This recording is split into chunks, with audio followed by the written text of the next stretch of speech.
अस्सलामुअलैकुम, a very good morning from new Pakistan. मैं हूं आपकी होस्ट हिना सलमान। व्यूज़, आज 2025 का आज आखिरी दिन है और आज के दिन जो है हम लोग ये रियलाइज़ कर रहे हैं कि हमने पूरा साल जो है वो कैसे गुजारा।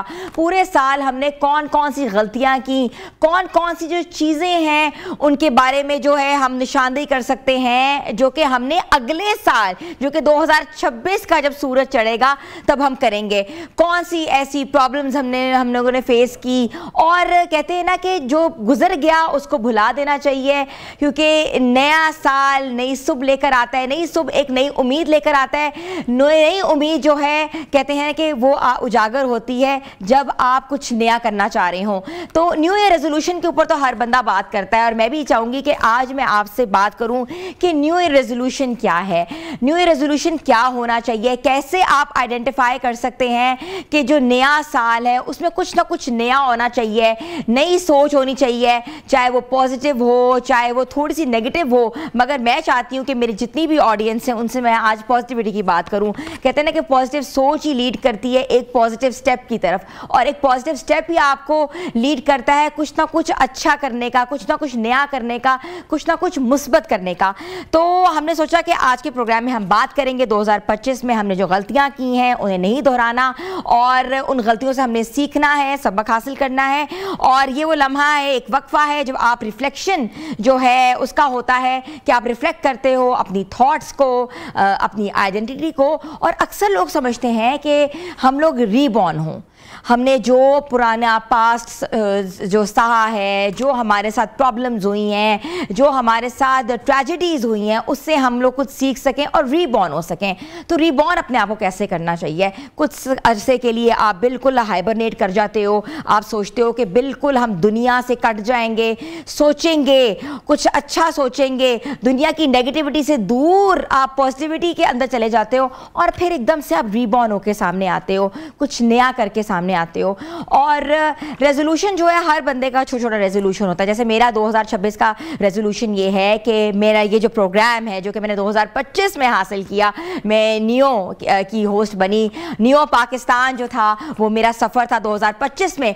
इस प्रोग्राम को मैं आगे आने वाले सालों में बेहतर कर सकूं, content wise, personality wise, direction wise, और अपनी टीम के साथ जो है हम कुछ ऐसा लेकर आए, ऐसा कंटेंट लेकर आए जो कि व्यूअर्स के लिए बहुत पॉजिटिव हो, जो कि व्यूअर्स के लिए अवेयरनेस प्रोग्राम हो।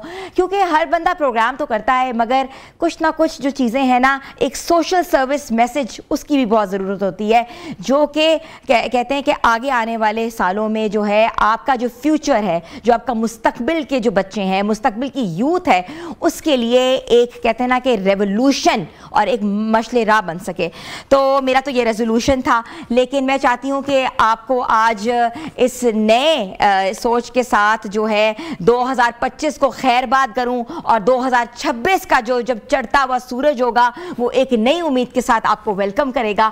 तो आपने बहुत से लोगों की बातें भी सुनी है, मैंने भी सुनी है, मगर मैंने सोचा कि आज उस इंसान को मदऊ करूं जिनकी पॉजिटिविटी ने ना पूरे सोशल मीडिया पे तहलका मचाया हुआ है। ऐसी खूबसूरत बात करते हैं, ऐसे खूबसूरत मैसेज करते हैं, चाहे वो मेंटल हेल्थ के ऊपर हो, चाहे वो मोटिवेशन के ऊपर हो, चाहे वो रहनुमाई के ऊपर हो, तो उनका नाम जो है वो सरे फेरिस्त है। और मैं आज वेलकम करती हूँ मोहसिन नवाज साहब को, जो कि मोटिवेशनल स्पीकर भी हैं, एक आइडियल पर्सनालिटी हैं। और कहते हैं ना कि हर इंसान जो होता है व्यूअर्स के, वो कुछ ना कुछ उसमें कुछ ना कुछ रह जाता है।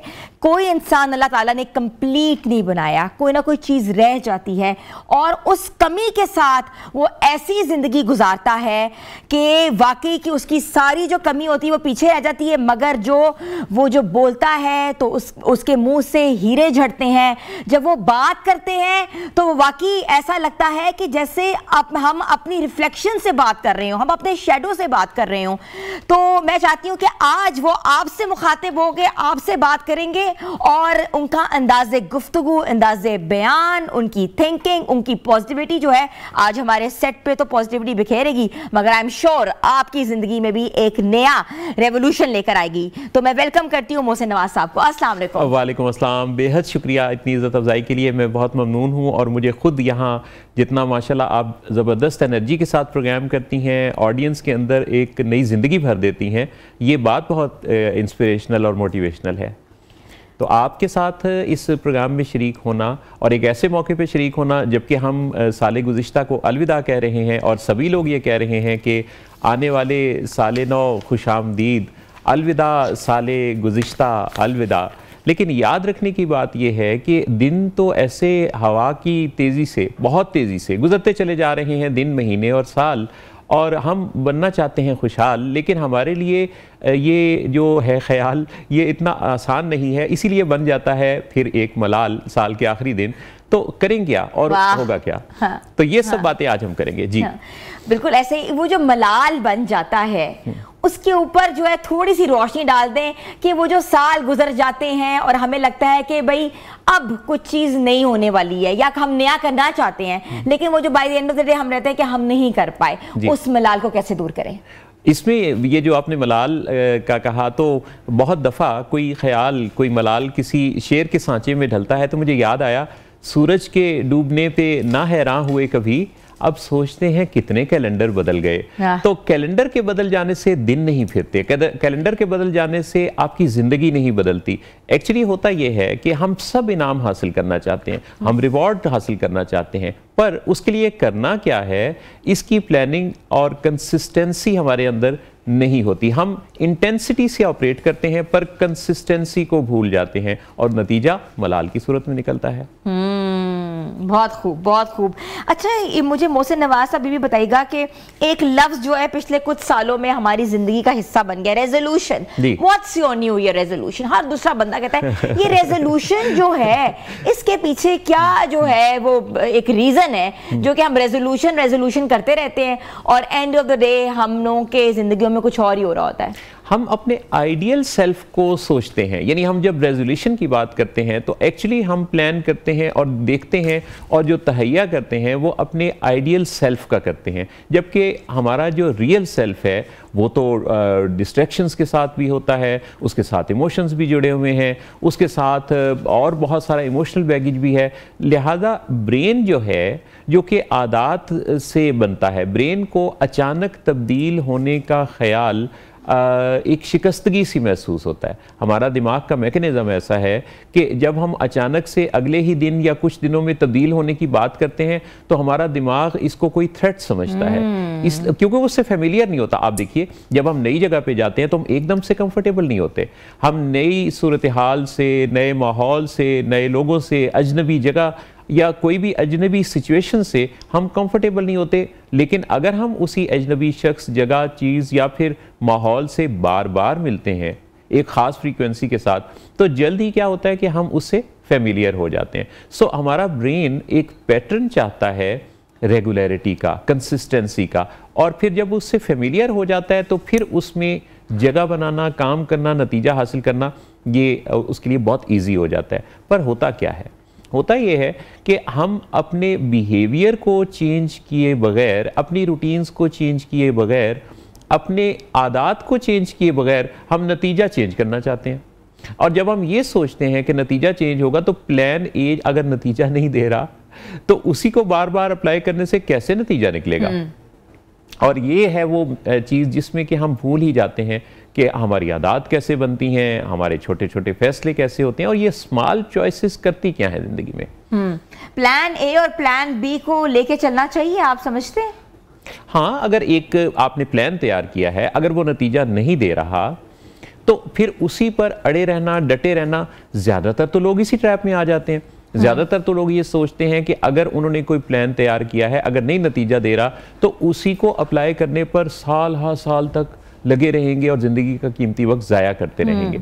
लेकिन इंसानों के अंदर जो एक ज़बरदस्त अल्लाह ने क्वालिटी रखी है वो है उसकी सोच विचार का अमल। अगर हम गौर करें तो हमें इसका जवाब अपने अंदर से मिलना शुरू हो जाता है कि दुनिया में जब भी कोई फ़र्द कामयाब हुआ है तो वो कामयाब हुआ है अपने अंदर फ्लेक्सिबिलिटी और न्यू अडॉप्टेशन से।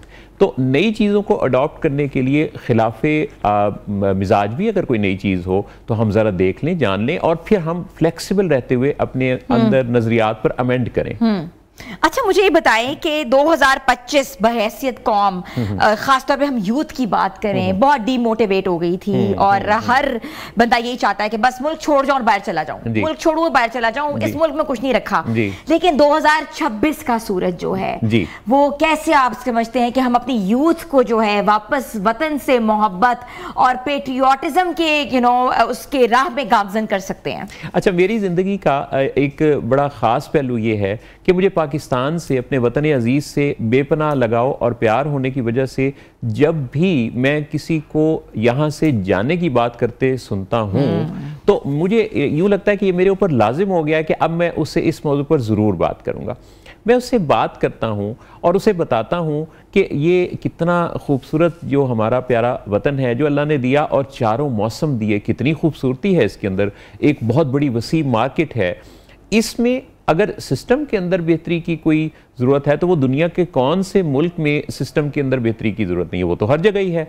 लिहाजा सिस्टम को बेहतर बनाने की कोशिशों में हिस्सादार बन जाना और अपना रोल अदा करना, ये है असल चीज़। यहाँ से इतने खूबसूरत प्यारे वतन को छोड़कर, अपने लोगों को छोड़कर किसी दूर देश जाके सेकंड सिटीज़न बन के ज़िंदगी गुजारना, ये खाम ख्याली है। नौजवानों के अंदर मैं देखता हूँ कि जब उनसे बात की जाती है, बेसिकली नौजवानों के अंदर जज्बा बहुत ज़बरदस्त होता है, लेकिन उनको ठहराव के साथ बात सुनाना, कम्युनिकेट करना, तवज्जो लेना और उनकी कोई लॉजिक्स को पहले सुनना और फिर उन्हें समझाना, ये वो चीज़ है जो मुझे लगता है कि मिसिंग है। हम नौजवानों को नसीहत करना चाहते हैं, हम उनकी डांट टपट करना चाहते हैं, उनको रोकना चाहते हैं, लेकिन हकीकत ये है कि नौजवान जो एनर्जी से माला माल होते हैं, उनकी एनर्जी को डायरेक्शन की ज़रूरत है। और ये डायरेक्शन कैसे आएगी? मोटिवेशनल इंटरव्यूइंग इसका टूल बनेगा। हम उनसे सवाल पूछेंगे और सवाल पूछते पूछते उनके ख्यालात को बदल सकते हैं। 2026 के नौजवानों को आप कहाँ देख रहे हैं? मैं समझता हूँ कि 2026 में पाकिस्तान के अंदर यूथ में एक अच्छा ठहराव और एक गोल ओरिएंटेड डायरेक्शन की तरफ उनको जाने में काफ़ी अच्छा माहौल है। यूँ कि जब हम थोड़ा ठहर कर गौर करके देखते हैं तो आज टेक्नोलॉजी के लिहाज से पाकिस्तान दुनिया के शाना बशाना है। आज पाकिस्तान के अंदर हम देखते हैं कि पाकिस्तान में अपॉर्चुनिटीज़ बढ़ रही हैं, लोग अपनी सलाहियतों को पहचान रहे हैं। एक ख़ास चेंज जो मैंने देखा है, जो ख़ास बात मैं नोटिस करता हूँ, वो ये है कि पहले यंगस्टर्स के अंदर ये ख्याल था कि किसी दूसरे ने, हुकूमत ने, इदारे ने या किसी और ने उनके लिए कुछ करना है, पर अब आहिस्ता आहिस्ता इलेक्ट्रॉनिक मीडिया और सोशल मीडिया की बदौलत और लोगों के अंदर जो शऊर बेदार हो रहा है उसकी बदौलत उन्हें समझ आने लगा है कि ये खुद उनके करने का कुछ काम है, अपनी जिम्मेदारी खुद ही उठानी पड़ेगी। तरक्की के लिए किसी दूसरे का इंतज़ार नहीं, बल्कि अपनी तरक्की की राह की तरफ खुद सफ़र का आगाज़ करना होगा। एक और चीज़ मैं ये देखता हूँ जी, बहुत दफ़ा है ना, लोग जो है वो किसी ख़ास मंजिल का तयन करते हैं और उस मंजिल तक पहुंचने के लिए क्या करते हैं कि अपनी करंट लोकेशन जो है उसकी वजह से अपने आप को अपनी कोई ख़ास वैल्यू सेट कर लेते हैं कि हम इस काबिल हैं या इस काबिल नहीं है। सबसे पहले जो चीज़ याद रखने की है वो ये है कि अल्लाह ने आपको इंतहाई शानदार सलाहियतों से माला माल कर रखा है। आप उसके खलीफा, एक मुकम्मल बेहतरीन इंसान है। सबसे पहले सेल्फ ब्लेमिंग से निकलें। नंबर 2, अपनी सलाहियतों को पहचाने। नंबर 3, अपने आप को कैपेबल जाने, आप बहुत कुछ कर सकते हैं। नंबर 4, ये एतमाद होना चाहिए, ये यकीन होना चाहिए कि मैं जो गोल सेट कर रहा हूँ मैं उसे अचीव करूँगा। लेकिन इन सब सेल्फ मोटिवेशन भी कोई चीज होती है, बहुत जरूरी। बिल्कुल। अच्छा, शॉर्टकट्स के ऊपर बात करेंगे हम नौजवानों के ऊपर, क्योंकि हमारी नस्ल जो है नौजवानों से मुश्तमिल है, 60-70% जो है नौजवान है। तो हमें छोटी सी ब्रेक लेनी है। व्यूअर्स, आप लोग हमारे साथ रहे, ब्रेक के बाद हम वापस आते हैं।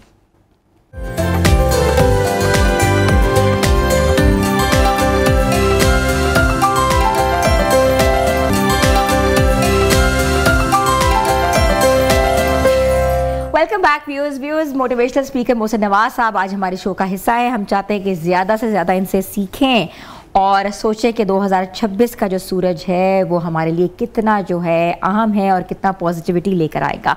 मोहसिन नवाज साहब, हम शॉर्टकट्स के ऊपर बात कर रहे थे कि हर इंसान जो है अफरा तफरी के दौर में समझता है कि शॉर्टकट्स मार लें, पैसे कमा लें, जल्दी से मशहूर हो जाए। हाँ, मशहूर हो जाए, मतलब कि शॉर्टकट्स। अच्छा, जो बंदा किसी सीट पे बैठा होता है, अगला बंदा ये भी नहीं सोचता कि इसके पीछे इसकी जर्नी कितनी बड़ी है। वो कहता है कल की बच्ची थी, आ गई और देखो आज देखो क्या कर रही है। जी जी जी, क्या कहेंगे? हम तो उनकी हाइलाइट्स देख रहे होते हैं, उनका एडिटेड वर्जन देख रहे होते हैं। सोशल मीडिया पे किसी की तस्वीरें, वीडियोस या जो कुछ भी आता है, इवेंट्स आते हैं, वो दरअसल उनकी लाइफ का एडिटेड वर्जन है। उस तक पहुंचने के लिए उनको कितने कष्ट काटने पड़े, कितनी रात दिन की नींदें और कोशिशें और सब कुछ उसके पीछे है, वो कुर्बानियां तो हमें याद ही नहीं रहती।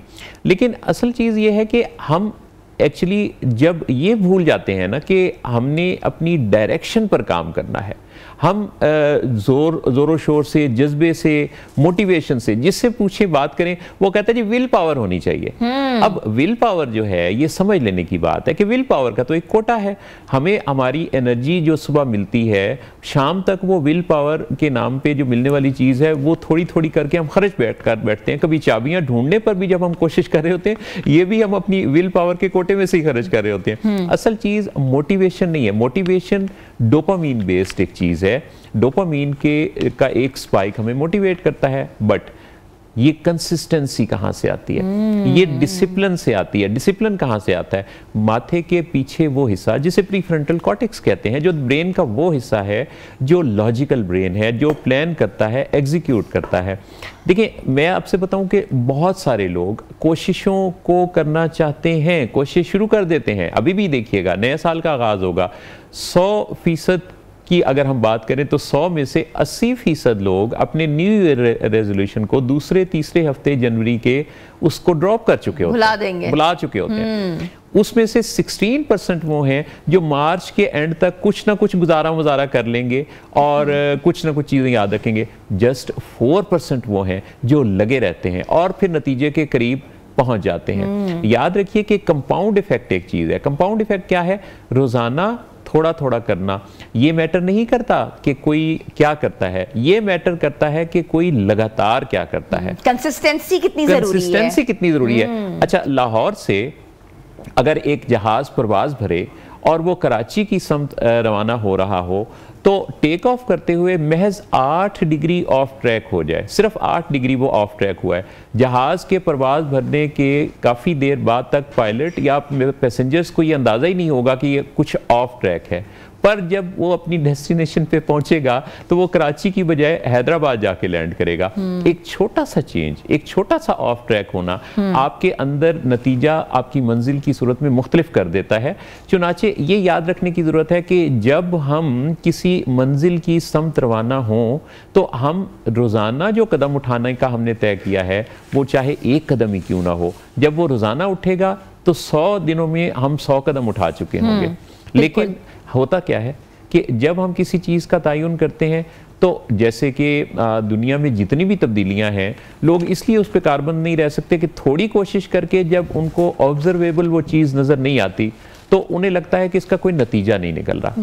अच्छा मोहसिन नवाज साहब, एक बहुत कॉमन प्रैक्टिस घरों में है, जो बच्चे, हर बच्चा जो एक तरह का नहीं होता, 5 उंगलियां जैसे एक तरह की नहीं होती, जो बच्चे कामयाब नहीं हो पाते, पेरेंट्स के लिए हर बच्चा बराबर होता है, लेकिन वो बच्चा जो है हमेशा सुनता है, तुम तो नालायक, तुम तो कुछ कर ही नहीं सकते, तुम खुद नहीं कुछ कर सकते तो हमारे लिए क्या करोगे। वो बच्चा सारी जिंदगी पिसता रहता है, डीमोटिवेट होता रहता है और उसके बाद वो ऑफ ट्रैक हो जाता है। वो कहता है मैं तो हूं ही बुरा, तो अब तो मैं नशे भी करूंगा, अब तो मैं टाइम भी जाया करूंगा, तो क्योंकि मैं तो हूं ही बुरा, मेरे पे तो टैग लगा, तो बुरा बन के दिखाऊं। क्या करना चाहिए माँ बाप को? सबसे बड़ी बात यह है कि पेरेंट्स बनने से भी पहले उनको पेरेंट्स बनने की ट्रेनिंग हो। यहां तो यह है कि जिसके यहाँ बच्चा पैदा होता है वो समझता है कि अब वो कोई ऐसा कलाकार है कि उसको पेरेंटिंग की सारी स्किल आ गई है। लिहाजा माँ बाप बनने से पहले उसकी ट्रेनिंग का कि बच्चों को पालना पोसना कैसे है, उनकी अपब्रिंगिंग क्या होगी। पेरेंटिंग भी कोई सीखने की चीज़ है। ऐसा नहीं है कि बाप या माँ बन जाने के बाद अब आपको सब कुछ पता चल गया है। इसी तरह शादी से पहले अगर प्री मैरिज काउंसलिंग हो तो शादी में अच्छा निभाव कैसे होगा ये सीखा जा सकता है। बच्चों को जब आप लेबल कर देते हैं, जब आप उन्हें ये कहते हैं कि तुम तो हो ही नालायक और अगर आपने ये बार बार कहा तो उसके सबकॉन्शियस माइंड के सामने बैठे हुए जो गार्ड्स हैं वो वीक पड़ जाते हैं। वहाँ से होते हुए ये जो मैसेजेस हैं उसके सबकॉन्शियस माइंड की एक प्रोग्रामिंग कर देते हैं और उसे लगने लगता है कि जब उसको नालायक ही समझा जा रहा है, उससे एक्सपेक्टेशन है ही नहीं, तो फिर वो ऐसा ही है, तो फिर ऐसा ही सही। तो लिहाजा बच्चों के बारे में, और बच्चों का दिमाग इतना ज़बरदस्त रिकॉर्डर होता है कि उनके साथ होने वाला हर मकालमा, इवन उनसे मुखातिब हुए बगैर है ना, उस कमरे में जहाँ कोई छोटा बच्चा 3 साल का मौजूद है और माँ बाप आपस में मकालमा कर रहे हैं, वो जो आपस का मकालमा है वो भी उसके सबकॉन्शियस माइंड की प्रोग्रामिंग, ऑब्जर्वेशन हो रही होती है, रिकॉर्ड हो रहा है। और दुनिया का फास्टेस्ट कैमरा बच्चों की आंखें और उनका दिमाग है। बिल्कुल आप सही बात कर रहे हैं। ये तो हमारा बड़ा कॉमन प्रैक्टिस है कि एक बच्चा जो है जैसे पढ़ाई में निल है या अपनी जिंदगी के किसी मोड़ पर वो कामयाब नहीं हो सका, तो कामयाब ना होना उसके लिए कहते ना कि तमगा बन जाती है नलायकी का। तो अच्छा, एक और चीज मैं आपसे पूछना चाह रही हूँ कि 2 बच्चे हैं, माँ बाप के दिल के करीब वही बच्चा होगा जो कि कमाता है और उनको देता है, वो बच्चा नहीं होगा जो कि उनके ऊपर बोझ है। इस चीज को, ये एक ऐसा फैक्ट है, ऐसा कड़वा सच है जिसको हम नहीं झुटला सकते जी। और जो नाम बना रहा होगा, मशहूर होगा, जिसकी माशरे में इज्जत होगी, उसको वो सारा आंखों पे बिठाएंगे। और हमने कितने ऐसे लोगों को देखा, आपने बात की तो मुझे याद आए, बहुत सारे वो लोग जिसमें उनके अगर 3 बच्चे हैं तो उसमें से जो सबसे नुमाया कमाने वाला या कोई अच्छे ओहदे पर फायज है वो तो सारा आंखों पे है ना। ये इंसान का अलमिया है कि इंसानों के कामयाबी के अपने कुछ मयारात हैं, वो जिसको इस वक्त आप ज़्यादा अहमियत नहीं दे रहे, जो कमा के बहुत ज़्यादा पैसे नहीं ला रहा, उसके पुर्जे कम नहीं है, वो भी एक जीता जागता मुकम्मल इंसान है और आप ही का बच्चा है। उसके साथ एनवायरनमेंट क्या और आपकी स्पोर्ट क्या, यहाँ क्या क्या चीज़ें चेंज करने की ज़रूरत है, ये दरअसल सीखने की बात है। पर एक और अहम बात है, हम तो कंपैरिजन के इस गोरख धंधे से निकलते ही नहीं। हम तो हर वक्त या तो अपने बच्चों को आपस में कंपेयर करना चाहते हैं या पड़ोसी के बच्चे। अच्छा, एक और बात मैं पूछना चाहूंगी, मैं बिल्कुल आपको इंटरप्ट इसलिए कर रही हूँ बीच बीच में, ताकि मैं चाहती हूँ कि ऐसी तमाम बातें जो कि एक आम फहम बातें हम उसको डिस्कस करें। एक बच्चा जो है बहुत खूबसूरत है जी, एक बच्चा जो है बिल्कुल जरा मध्यम है रंग रूप में भी और वैसे भी हर बच्चा जो है एक जैसा नहीं होता, तो सारी जिंदगी उसको सुनना पड़ता है, उसके नाम बनाए जाते हैं, तुम तो काले हो, तुम तो अपने बाप पे गए, अपनी फुप्पी पे गए या अपने खानदान पे गए, जो गोरा बच्चा है वो माँ अपने पे ले लेती, जी ये तो मेरे पे गया। तो इस स्टिग्मा को हम कैसे खत्म करें? ये तो इस बारे में बात करने से होगा, क्योंकि उस माँ की जो वो बात कर रही है, बच्चे पर तो काम ये होगा जहाँ किसी इंस्टीट्यूट में या जिस जगह उसके साथ काम करने वाले लोग हैं वो उस पर काम करेंगे, पर घर से मैसेज ब्रॉडकास्ट हो रहा है, तो ब्रॉडकास्टर उसकी अगर माँ है तो उस माँ पर या बाप पर ये काम करने की ज़रूरत है। और उसकी बुनियाद कहाँ से पड़ेगी? घर घर में हर हाथ में एक डिवाइस है जिसे मोबाइल कहते हैं, और स्क्रीन पर अपीयर होने वाले टीवी के प्रोग्राम, सोशल मीडिया की पोस्ट, अगर हम इस बारे में रोज़ाना थोड़ा थोड़ा काम करना शुरू करें और हम एक और चीज़ से निकलें कि हम अपनी इतनी ज़बरदस्त पावर को, मीडिया की पावर को सिर्फ एंटरटेनमेंट के लिए यूज़ ना करें। मैंने मकदूर भर काम किया, मैंने उस ज़माने में ब्रॉडकास्टिंग के अपने करियर के आगाज़ पर कुछ काम करना शुरू किया उन मौज़ूआत पर जिसमें सोच विचार के, साइकोलॉजी, काउंसलिंग के मौज़ूआत थे, बहुत ज़रूरी होते हैं। लोग तो मीडिया को देखते हैं कि उनको हंसी आए, मजाक आए, रील्स, शॉर्ट्स, आजकल ये यानी वो चाहते हैं कि हर थोड़ी वो इम्पैक्ट क्या क्रिएट करते हैं बाद में। सर इसको भी आप बताएं ना, some days are very saddest क्यों कहते हैं? अच्छा, वो आप मुझे बता रहे थे कि थोड़ी विल पावर होनी चाहिए, कंसिस्टेंसी होनी चाहिए, हमने खुद इस चीज को ब्रेक करना है। लेकिन बहैसियत माँ, मेरे दोनों बच्चे डिफरेंट हैं, एक बच्चा जरा एक साइड पे, दूसरा बच्चा दूसरी साइड पे। अगर माँ बीइंग अ मदर मैं दोनों बच्चों को एक तरह भी ट्रीट करूं, लेकिन जो खानदान वाले ये तो तुम पे नहीं गई, ये तो तुम पे नहीं गई, वो जो स्टिग्मा लेते थे ये तुम पे नहीं गई, तो मैं कहती हूँ हाँ जी बाप पे गई है जी। उसका अच्छा वजह ये है कि हम लोगों की तारीफ और तनकीद दोनों को बड़ा सीरियस लेते हैं। हमें इतना इमोशनली वीक नहीं होना चाहिए कि कोई भी हमारे इमोशनल कंट्रोल का बटन दबाए, रिमोट का, और वो बटन दबा के हमें डिसअपॉइंट कर दे, हमारे अंदर कोई गिल्ट पैदा कर दे, कुछ ऐसा नहीं। लोगों के अपने मसाइल होते हैं, बाज़ औक़ात लोग अपने मसाइल की वजह से इतने परेशान होते हैं कि उनको वो जो चीज़ है बेचैन कर रही होती है और वो किसी और पर तबसरा कर देते हैं। तो लोगों की हर बात पर तवज्जो देने की ज़रूरत नहीं होती। हमारी एनर्जी जो है वो इतनी फालतू नहीं है कि हम कोई भी राह गुजर भी हम पे बात करे तो हम उसकी सीरियस ले लें, खानदान के बंदे को, किसी को। तो बड़ी अच्छी बात की है। देखना होगा, सोचना होगा कि कौन सी बात को सीरियस लेना है और किस बात को सीरियस नहीं लेना। बहुत बहुत शुक्रिया। हमारे साथ मौजूद थे मोहसिन नवाज साहब, मोटिवेशनल स्पीकर। आपने देखा कि उन्होंने किस तरह एड्रेस किया है डिफरेंट इश्यूज को। ऐसी चीजें जो कि बहुत एक कॉमन प्रैक्टिस होती है हमारे घरों में, आम तौर पे कहा जाता है, बच्चों के ऊपर बात की जाती है, नलायकी के ऊपर बात की जाती है, रंग रूप के ऊपर बात की जाती है, और इसके साथ साथ कामयाबी का जो जिम्रे होते हैं, जो कहते हैं ना कि इसके जो आउटर लुक होती है उसको कैसे देखा जाता है, आज हमने डिस्कशन की है। तो आई एम श्योर आप भी फायदा उठा रहे होंगे। तो व्यूअर्स, छोटी सी ब्रेक पे जा रहे हैं, आप लोग हमारे साथ रहें।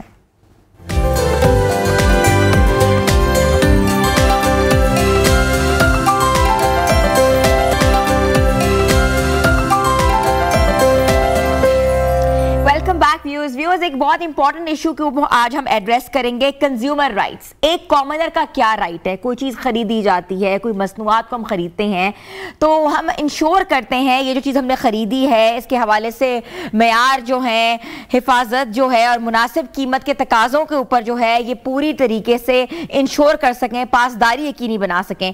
तो हम सबको अपने राइट्स के बारे में पता लगना चाहिए और होना भी चाहिए।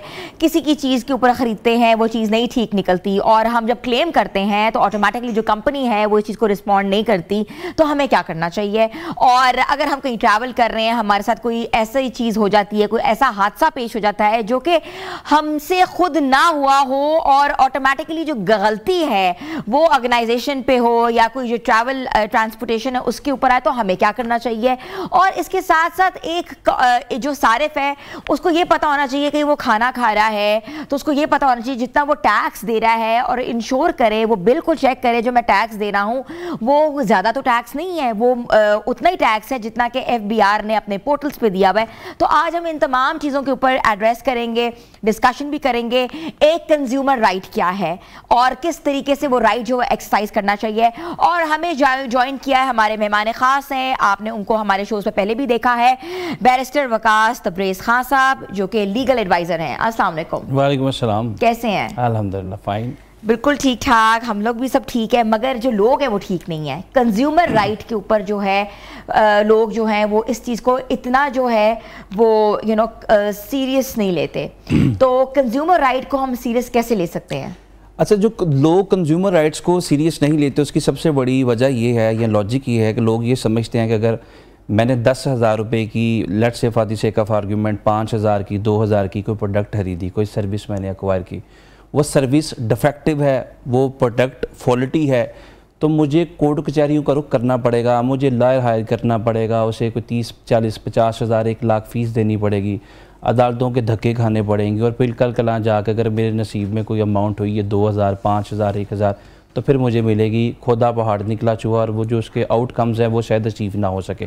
लेकिन ये जो परसेप्शन है, ये जो नोशन है, इसको नलीफाई, डिस्पेल करने की ज़रूरत है, क्योंकि हमारे यहाँ पे लीगल अवेयरनेस नहीं है। कंज्यूमर प्रोटेक्शन ये जो कानून है पंजाब के अंदर बिलखसूस 2005 के अंदर ये लॉ आया और इसके प्रेम्बल के अंदर लिखा गया कि consumer is king and consumer is always right. It means के कंज्यूमर के राइट्स के तहफ़्फ़ुज़ के लिए कानून बनाया गया। ठीक है। और इस कानून की जो ऑब्जेक्टिव्स थी वो यही कि जहाँ पे भी इनकी कोई ग्रीवेंस है, जहाँ पे भी इनके पास रिलेटेड कोई रेमेडी है, तो उनको कंपनसेट किया जाए, इनके नुकसान का अजाला किया जाए। चाहे वो एक सुई का नुकसान है, वो जूते के एक तस्मे का नुकसान है, चाहे वो एक अमारत का नुकसान है, वो ब्यूटी पार्लर से रिलेटेड मैटर है, वो सर्विस से रिलेटेड मैटर है, वो रेस्टोरेंट से रिलेटेड मैटर्स है। तमाम मैटर्स को under the umbrella of consumer law cover करने की कोशिश की गई और गवर्नमेंट ने मैं बिल्कुल इसको अप्रिशिएट करूंगा, इसको कवर किया भी। हाँ, चूंकि यहाँ पे इन्हतात पाया जाता है इंफॉर्मेशन का, अवेयरनेस लेवल का। आप बड़ी हैरान होंगी कि अगर मैं गुजरात डिवीजन की या लाहौर की बात करूं तो यहाँ पे जो कंज्यूमर कोर्ट्स हैं, मैं सियालकोट की बात करता हूँ, मेरा नेटिव सिटी है, वहाँ पे तकरीबन 100 से कम सिर्फ कंज्यूमर कोर्ट्स केसेस हैं। एक अदालत के पास डेली बेसिस पर देखने के लिए 3, 4, 5 केसेस हैं। आप सिविल कोर्ट में जाएं, आप ट्रायल कोर्ट्स में जाएं, मजिस्ट्रियल कोर्ट्स में जाएं, एक एक दिन में 100 केसेस देखने पड़ते हैं एक जज को।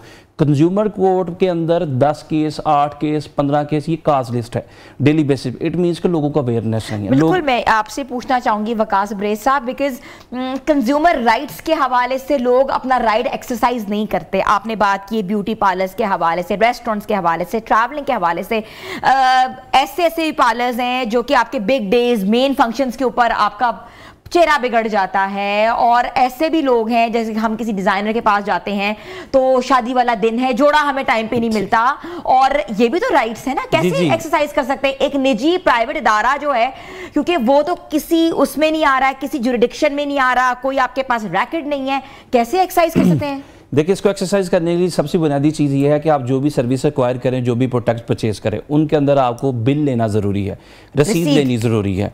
अगर आपके पास रसीद है, आप जब भी कंज्यूमर कंप्लेंट फाइल करेंगे उससे पहले आपको नोटिस देना है। 15 दिन के अंदर आपके पास कोई भी ग्रीवेंस है, आपके पास कोई भी काज ऑफ एक्शन है, आप 15 दिन के अंदर अंदर लीगल नोटिस सर्व करेंगे कि मैंने कल परसों या फलां शादी के ऊपर आके यहाँ से मैं तैयार हुई थी, और जो आपका क्वालिटी था, जो क्राइटेरियम था, जो आपने अपनी गाइडलाइंस के अंदर, पॉलिसीज़ के अंदर एनुंशिएट या न्यूमरेट किया था, उसके मुताबिक नहीं है, लिहाजा I hereby send you legal notice, जो कि 15 दिन के अंदर आपने सेंड करना है। और ये बड़ा आसान है, ये आपके लिए सोशल मीडिया के लिए बड़ा इंपॉर्टेंट है। जो लोग देखेंगे कि लीगल नोटिस भेजने के लिए आपको वकील हायर करने की जरूरत नहीं है। अच्छा। एक इंसान असालतन भी लीगल नोटिस भेज सकता है। आप चैट जीपीटी पे जाएं, आप डिस्क्रिप्शन दें, जो प्रोडक्ट आपने परचेज की, जो सर्विस आपने एक्वायर की, उसकी डिस्क्रिप्शन लिखें, चैट जीपीटी को आप डायरेक्ट करें कि मुझे इसके ऊपर लीगल नोटिस लिख के देते।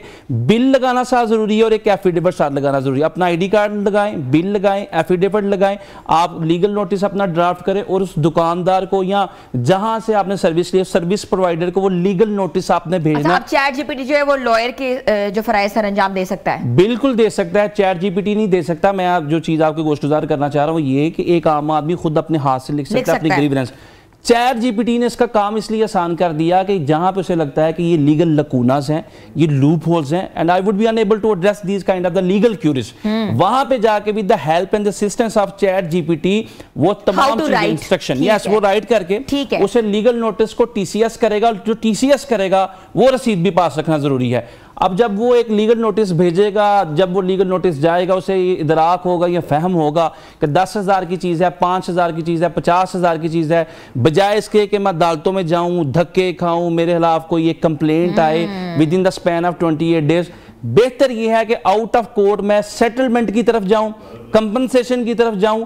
और कंज्यूमर के अंदर मैक्सिमम जो प्रैक्टिस है वो यही है कि जितने केसेस आते हैं उसमें 90% केसेस के अंदर कंप्रोमाइज नजर आता है, थर्ड पार्टी इंटरवेंशन नजर आता है, आर्बिट्रेशन नजर आता है, मेडिएशन नजर आता है। तो I think this is one of the finest way for the consumer कि कोई चीज आप खरीदते हैं, कोई प्रोडक्ट लेते हैं, कोई सर्विस एक्वायर करते हैं, जहां पे भी डिफेक्टी है, फॉल्टी है, it comes under the umbrella of consumer law, तो आप नोटिस भेजें। ताकि अगर आप नहीं भेजेंगे तो जो इंसान गलत सर्विस दे रहा है, डिफेक्टिव सर्विस दे रहा है, डिसीव कर रहा है, चीट कर रहा है, फ्रॉड कर रहा है, मिस रिप्रेजेंटेशन कर रहा है, कोर्शन कर रहा है, उसका जहानक लूप पे चीज रख तो करे। अगर एक डॉक्टर है ऑपरेशन प्रॉपर नहीं कर रहा, मैं डॉक्टर हूं और वो डॉक्टर की बजाय किसी नर्स को भेज के ऑपरेट करवा रहा है, अगर इस तरह को ब्यूटी पार्लर के अंदर, तो आप डॉक्टर को भी नोटिस भेज सकते हैं? बिल्कुल भेज सकते हैं। अगर एक डॉक्टर, कंज्यूमर लॉ में आता है, बिल्कुल एक डॉक्टर अगर अपने फराइज़ मनसबी के अंदर गफलत बरतता है, अगर वो खुद ऑपरेट नहीं करवाता, किसी अपनी बिहाफ पे कोई मेल नर्स भेज देता है, या किसी तो गायनी पेशेंट्स की डॉक्टर आती नहीं है, वो तो उसकी असिस्टेंट ऑपरेट कर देती है। तो इसी तरह और रिसेंट टाइम के अंदर मैंने 2-3 इस तरह के केसेस देखे, और आई थिंक ये जो डॉक्टर इस तरह के मामला करते हैं, इनको डॉक्टर कहना बहुत बड़ी ज्यादा, ये कसाब है जो शायद ज़िबा करना जानते हैं और पैसे लेना जानते हैं, और ये हमारी सोसाइटी का बहुत बड़ा अलमिया है, क्योंकि बिल्स तो बहुत हैवी लेते हैं वो लोग। तो ऑपरेशन की फीसेस आप देखिए लाखों में फीसेस हैं। मैं कहता हूं कि आप ऑपरेशंस की फीसेस छोड़ें, ये मैयत लेने के जो पैसे चार्ज करते हैं कि इंसान शायद मरने वाला काफी अफसोस मार रहा है मरने के बाद भी कि मेरे लवाहिकीन ये तमाम लवाजमात कैसे पूरे कर रहे हैं। तो आई थिंक कि इन तमाम लोगों को नकेल डालने के लिए जो शुत्र बेमार की तरह अपनी मर्जी के रेट, कंज्यूमर लॉ के अंदर लिखा गया सेक्शन 22 के अंदर कि हर इंसान अपनी मर्जी की रेट लिस्ट अवेजा नहीं कर सकता कि मेरा ये रेट है मैं इसके मुताबिक करूंगा, आपने लेनी है ले या नहीं। डिप्टी कमिश्नर पर ये बाइंडिंग है कि हर शॉप के अंदर रेट लिस्ट लगी हो ताकि कंज्यूमर के लिए वो रेट के मुताबिक चीज लेने में आसानी हो, मंडियों के अंदर रेट लिस्ट हो। हाँ, एक और बड़ी इंपॉर्टेंट बात, मैंने ये चीज वापस नहीं करी, हमारे यहाँ रिटर्न पॉलिसी नहीं है। आपके यहाँ क्यों रिटर्न पॉलिसी नहीं है? कंज्यूमर लॉ आपको बाउंड करता है कि आपका जो कस्टमर है, जो कंज्यूमर है, एक सारिफ है, कोई चीज खरीदता है वो डिफेक्टिव है, वो फॉल्टी है, तो आप उसको वापस करें, आप उसको सेटिस्फाई करें।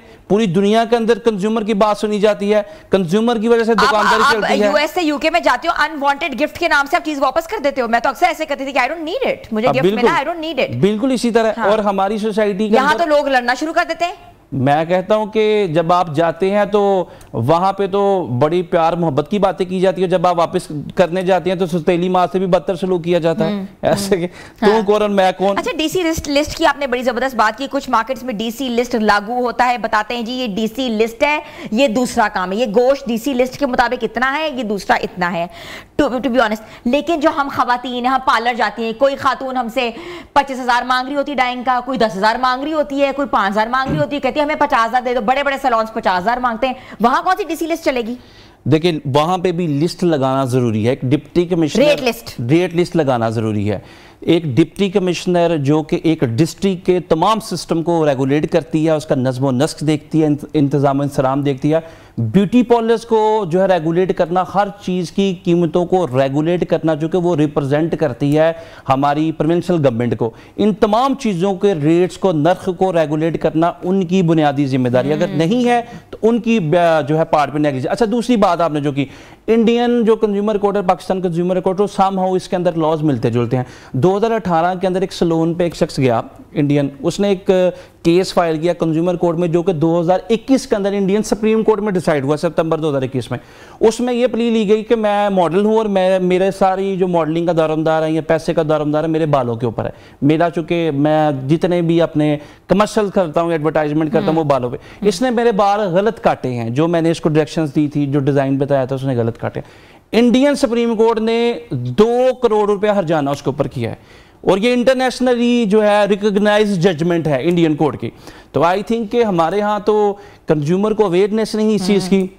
जब हमारे यहाँ अवेयरनेस नहीं है तो लोग हाई हैंडीनेस के बाद, एक फैमिली जाती है रेस्टोरेंट में बैठती है, वो एक सेलिब्रेशन करी होती है, खाने में से बाल निकल आता है, वही का वही खाना हम वापस कर देते हैं, और वो हमें कहते हैं बस मिस ठीक है ना, फ्री कर देते हैं खाना। बट आपने पूरा मोमेंट खराब कर दिया, आपने भूख खराब कर दी, आपने एक सेलिब्रेशन खराब कर दी, उसकी कंपनसेशन क्या होगी? देखिए, इसके साथ जब भी कंज्यूमर कोर्ट के अंदर कोई भी कंप्लेंट फाइल की जाती है, उसके अंदर प्रेयर के अंदर कंपनसेशन जरूर रिक्वायर की जाती है। डिमांड की जाती है कि जो मैं सर्टन एक सर्विस ली थी, एक प्रोडक्ट खरीदी थी, फ्लाई इवेंट के अंदर मैंने इसे इस्तेमाल करना था, यूटिलाइज़ करना था, आपने मेरा इवेंट ख़राब किया, मैं मेंटल अग्नि, मैं डिप्रेशन में, स्टेट ऑफ एंग्जाइटी में रहा, लिहाजा मुझे कंपनसेशन दी जाए। बहुत सारी चीज़ों के अंदर कंपनसेशन मिलती है। बहुत सारे ऐसे केसेस थे, मैंने 2-4 केसेस की, हुमायूं सईद साहब का केस किया और दीगर बहुत से ऐसे लोग थे। मैं चाहती हूँ आप बताएं कौन कौन से केसेस आपने किए और कर रहे हैं अभी? देखिए, बहुत से केसेस हम डेली बेसिस पे हम केस देखते हैं जो कंज्यूमर राइट्स के ऊपर जो हम केसेस करते हैं। अगर किसी हॉस्पिटल की सर्विस है, किसी रेस्टोरेंट की सर्विस है, किसी शॉपिंग मॉल की सर्विस है, दुकान की सर्विस है, अगर वो सर्विस प्रोवाइडर डिफेक्टिव सर्विस लेता है, that comes under the consumer protection ordinance, जो कि इस कानून के अंडर इसको डील किया जाएगा। अच्छा, उसके अंदर एक और बड़ी इंपॉर्टेंट चीज़ है, जब आपको कोर्ट एक जो है सर्टेन अमाउंट अवार्ड कर दे कि 1 करोड़ पे आपको हर्जाना देना पड़ेगा, अब हर्जाना नहीं देते, व्हाट कम्स नेक्स्ट? वो कहता है जी मेरे पास इतनी अमाउंट नहीं है। बार बार को उन्होंने कहा या किसी ब्यूटी सैलून को कि आप 1 करोड़ हर्जाना दें, वो हर्जाना नहीं देता। What come next? आप उसकी जितनी भी मूवेबल या इमूवेबल प्रॉपर्टी है, कोर्ट उसको अटैच कर सकती है। अगर वो कंपनसेशन नहीं देगा। कोर्ट उसकी मूवेबल प्रॉपर्टी, उसकी गाड़ियाँ, उसकी बाइक्स, उसकी जो भी चीज़ें मूवेबल प्रॉपर्टी के जिम्मे में आती है उसे अटैच कर सकती है। इमूवेबल प्रॉपर्टी की ऑक्शन करवा सकती है, वो 1 करोड़ की अमाउंट सेटिस्फाई करवानी है। अगर फिर भी नहीं देता तो 3 साल की उसे जेल में भेज सकती है।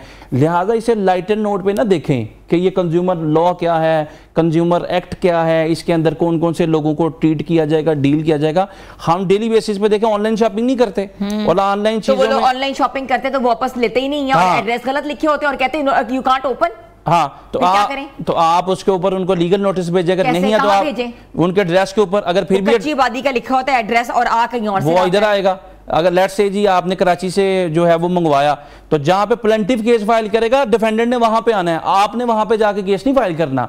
जहां पे आपका cause of an action arise हुआ, आपके घर में वो चीज दी गई वो डिफेक्टिव है, आपका cause of an action Lahore के अंदर आपके घर में अराइज हुआ है, आपने लाहौर की कंज्यूमर कोर्ट के अंदर जाके केस फाइल करना है। अब वो शख्स जो वहां पे बैठा हुआ है उसने यहां पे आना, अगर वो एक दफा नहीं आएगा, दूसरी दफा नहीं आएगा, कोर्ट ऑर्डर करेगी, बेलफ जाएगा, उस ज्यूरिसडिक्शन में जाके पुलिस स्टेशन को डायरेक्ट करेंगे कि आप इनके साथ जाके असिस्ट करें, उसको अरेस्ट करके अदालत के सामने पेश करें। अच्छा, हम लोग तो प्रैक्टिस ही नहीं करते, वो पैकेज वापस नहीं लेते, कहते हमें अलाउ ही नहीं वापस लेना, आपको लेना ही लेना है। वो इसी तरह ये देखें ना, ये हाई हैंडेडनेस है, आप इसे जुबान ज़दे आम में उनकी बदमाशी करार दे दें कि ये बदमाशी करते हैं लोग। कानून लोगों को उनके लीगल स्पेस के अंदर रखने के लिए बनाया गया था। आप दूसरों के राइट्स को वायलेट ना करें, दूसरों के जो हकूक हैं उनको आप किसी सूरत भी वायलेट ना करें, उसकी खिलाफवर्जी ना करें। तो लिहाजा लॉ की फॉर्मेशन का, इसकी फ्रेमिंग का और लेजिस्लेशन का जो फंडामेंटल पर्पज ये था कि अगर जहाँ पे भी आप देखें कि कोई शख्स किसी को जो है किसी के साथ कोई क्राइम कमिट करता है, कोई रॉन्ग कमिट करता है, तो आप लॉ की असिस्टेंस जरूर लेंगे। लेकिन चूंकि अवेयरनेस का जो क्राइटेरिया है आपके लोगों को पता ही नहीं है कि कंज्यूमर लॉ भी कोई चीज है, कंज्यूमर लॉ भी कोई चीज है। ऑनलाइन शॉपिंग वाले को आप एक दफा नोटिस भेजें, उसको बोले कि मेरे घर में भी लॉयर है, मैंने नोटिस लिखवाया है, मैं तुम्हें नोटिस भेजने लगी हूँ या भेजूंगा, तो अल्टीमेटली जिनके कान पे जूं तक नहीं दी उनके कान खड़े होंगे एक दफा कि अदालत ने मुझे बुला लिया, 1 दफा नहीं जाऊंगा, 2 दफा नहीं जाऊंगा, 3 दफा नहीं जाऊंगा, 4 दफा मैं अल्यूड करूंगा, वेट करूंगा, अवॉइड करूंगा कोर्ट की सर्विस। तो कोर्ट ने अगर मुझे यहाँ पे बैलेफ देकर उठवा लिया तो फिर आई थिंक के हाई हैंडेडनेस को परवान चढ़ाने की बजाय, इनकी बदमाशियों को परवेल करने के बजाय हम इनको नकेल डालें। ऐसे भी लोग आते हैं ना, गरीब आदमी है, जाने देना, गरीब है, क्या आप कमा लेंगे, आपका क्या जाएगा, आपके पास तो पैसे हैं, उस बेचारे की दुकान खराब हो जाएगी। बीच में थर्ड पार्टी इंटरवेंशन तो आती है, तो इंसान सोचता है यार भाई रहम दिली भी कोई चीज है। एटलीस्ट जो चीज उसने दी है वो चीज तो उसे रिटर्न करके देना। अगर आपने कंपनसेशन नहीं देनी, नोटिस के बाद कुछ नहीं करना, तो जो चीज़ आपने उससे जो आपसे खरीदी है वो तो उसे वापस करे ना। अच्छा, एक आध जो आपकी रिकॉर्ड में हम चीज़ें डिस्कस कर रहे थे भी रिसेंट टाइम के अंदर भी, आज से 2 साल कबल मुल्तान की कंज्यूमर कोर्ट की एक बड़ी लैंडमार्क जजमेंट थी। एक खातून जो चार्टर्ड अकाउंटेंट थी, उसने एक ट्रैवल किया, आउट ऑफ कंट्री गई, तो उसने देखा जी ये जो सर्विसेज मुझे दी गई, मैं 3 दिन के लिए वहाँ पर मैंने स्टे किया, मैंने वापस आई, जो सर्विसेज थी pertaining to food, service of food, वो डिफेक्टिव थी। अच्छा, वो फॉल्टी थी। तो उसने कंज्यूमर कोर्ट मुल्तान का दरवाजा खटखटाया। अच्छा वो दरवाजा, ये जो दूसरी हमारी सिविल कोर्ट्स है, मजिस्ट्रेटियल कोर्ट्स का दरवाजा खटखटाते हैं, खुलते हुए इंसान खुद किसी गोली की जद में आके किस्सा परीना बन के किसी अखबार की सुर्खियों में जा घुसता है। यहाँ पे सिलसिला कार ये नहीं है, ये समरी प्रोसेस है। इस प्रोसेस के अंदर आइदर बाय हुक और crook, either by tooth and nail, court ने 6 महीने के अंदर उस समरी प्रोसेस को ऑप्ट करते हुए फैसला देना है। तो आई थिंक उसको उस केस के अंदर उस खातून ने किया, 2023 में केस फाइल हुआ, 2023 के अंदर 5.5 मिलियन वो जुर्माना किया गया मुल्तान की कंज्यूमर कोर्ट की तरफ से। तो मैं ये समझता हूँ कि जो भी कंज्यूमर है, चूँकि इसके प्रेम्बल में लिख दिया गया consumer is king, consumer is a favourite, तो कंज्यूमर इज़ ऑलवेज राइट। तो आई थिंक के कंज्यूमर के तहफ़्फ़ुज़ के लिए, एक सारिफ के तहफ़्फ़ुज़ के लिए ये कानून बनाया गया है। कोई दुकानदार है, कोई वेंडर है, सर्विस प्रोवाइडर है, जहाँ पे आपको लगे कि वो लॉ को की वायलेशन कर रहा है, लॉ को अबाइड नहीं कर रहा, तो you can come to the consumer court. और आप बाय कार्ड कितना टैक्स होगा, बाय कैश कितना टैक्स होगा? ये जो है 5% वो हमेशा कार्ड पे चार्ज करते हैं और 16% जब हम जो फिजिकल उनको पैसे देते हैं। और अगर ऐसा ना हो तो क्या करना चाहिए? उनके अगेंस्ट भी ये डिफेक्टिव सर्विस है, जो इनकी गाइडलाइंस की खिलाफवर्जी है।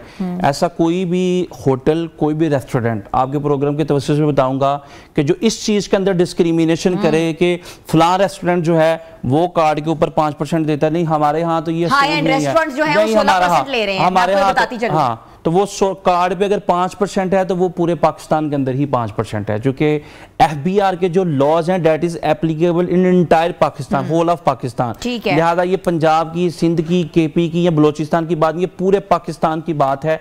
जहां पे भी ये लॉज अप्लाई किए जाएंगे यूनिफॉर्मिटी के साथ अप्लाई किए जाएंगे, क्वालिटी के साथ अप्लाई किए जाएंगे।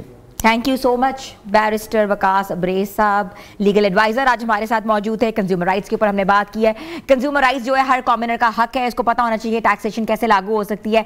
किसी रेस्टोरेंट में अगर उन्होंने जाना है तो उनको पता होना चाहिए कितने परसेंटेज वो कैश पे टैक्स दे रहे हैं, कितना परसेंटेज वो कार्ड पे टैक्स दे रहे हैं। इसके साथ साथ अगर कोई चीज़ मसनूई तौर पर ख़राब है या उसकी ड्यूरेबिलिटी नहीं अच्छी या उसमें कोई प्रॉब्लम है, कोई भी चीज़ खरीदते हैं तो उसके ऊपर भी वो लीगल एक्शन ले सकते हैं और कंज्यूमर कोर्ट्स मौजूद हैं जहां उनकी शिकायत के ऊपर जो है रज़ानी की जाएगी। छोटी सी ब्रेक ले रहे हैं, आप लोग हमारे साथ रहें।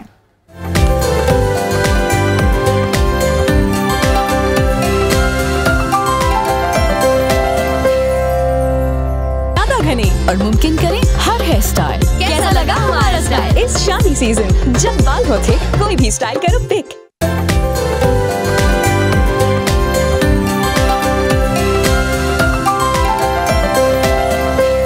के अंदाज लेकर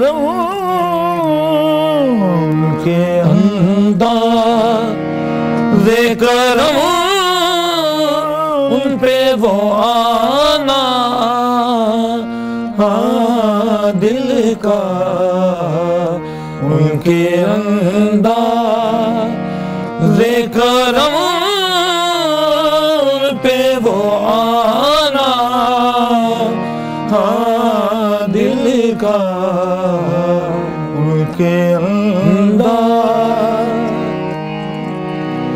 उनके अंदाज़े करम उन पे वो आना